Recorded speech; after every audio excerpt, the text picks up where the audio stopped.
Okay, let's go. Today, U.S. says it seized a sixth sanctioned tanker tied to Venezuela, part of Trump's push to choke off and control Venezuelan oil flows. The ship is the Veronica. U.S. officials say it was boarded in the Caribbean and taken without incident. What's the legal basis? What happens to the cargo? And what signal does this send to the shadow fleet? I'm Jessica Powell. And I'm Will Heinz. This is Best Minute Studio. Imagine dropping from helicopters onto moving oil tankers in the Caribbean Sea. That's exactly what U.S. forces are doing right now in a massive operation that's reshaping global oil politics. That's such a fascinating way to look at it, especially since this is their sixth successful tanker seizure. The scale of these operations is pretty remarkable. Well, let me break down what happened with this latest capture. The tanker Veronica was intercepted by a joint force of Marines, sailors from the USS Gerald R. Ford, and Coast Guard tactical teams. The military even released dramatic black and white footage showing 4 helicopters hovering while troops rappelled onto the deck. What really catches my attention is the complex history of this particular vessel. You know how these ships try to hide their true identity? Oh man, that's where it gets really interesting. This ship has been playing this elaborate shell game, sailing under Guyana's flag as the Veronica, but it used to be the Galileo under Russian ownership. And get this, a tanker with the same registration number was previously sanctioned under the name Pegas for moving illicit oil. The technological side of tracking these vessels must be incredibly sophisticated. How are they managing to keep tabs on all these ships? Well, organizations like tankertrackers.com are using cutting-edge satellite imagery and surface-level photos to track these movements.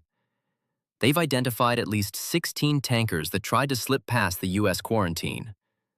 But here's what's really wild. This isn't just about enforcement. The Trump administration is looking at investing $100 billion to rebuild Venezuela's oil industry. So you're saying there's this whole economic strategy behind these military operations? That's quite a revelation. Exactly. They're planning to sell between 30 to 50 million barrels of this sanctioned Venezuelan oil. It's like, watching this perfect storm of military strategy, economic policy, and international politics all coming together in real time. The way different officials are framing this operation really shows that duality, from law enforcement to economic opportunity. Right. And what's particularly fascinating is how careful they are about certain details. When reporters asked Homeland Security Secretary Kristi Noem about how many tankers they're tracking beyond the Caribbean, she gave this very careful non-answer about watching the entire shadow fleet. You know what this reminds me of?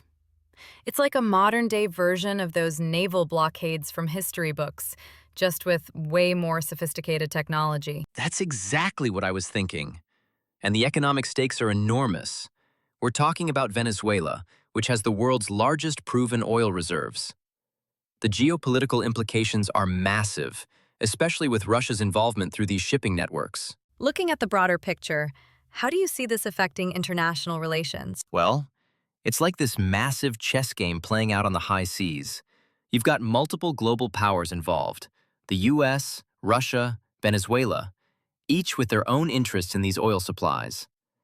And with every seizure, the stakes just keep getting higher. The timing of this particular seizure seems pretty strategic, too. Catching the Veronica near Aruba with crude already in its tanks. Yeah, and that location is crucial. They were clearly trying to use the complex geography of the Caribbean to their advantage, but they didn't count on this sophisticated surveillance network the U.S. has put in place.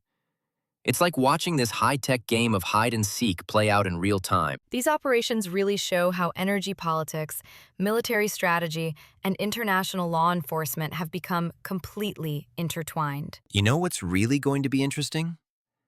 Watching how this develops over the next few months. With the administration's ambitious plans for Venezuelan oil and these shadow fleets getting more creative with their evasion tactics, I think we're just seeing the beginning of something much bigger. This could fundamentally reshape the entire region's oil industry and maritime law enforcement. So we're essentially watching history unfold in real time in the Caribbean Sea. Exactly. And that's what makes this story so compelling. It's not just about catching ships breaking sanctions.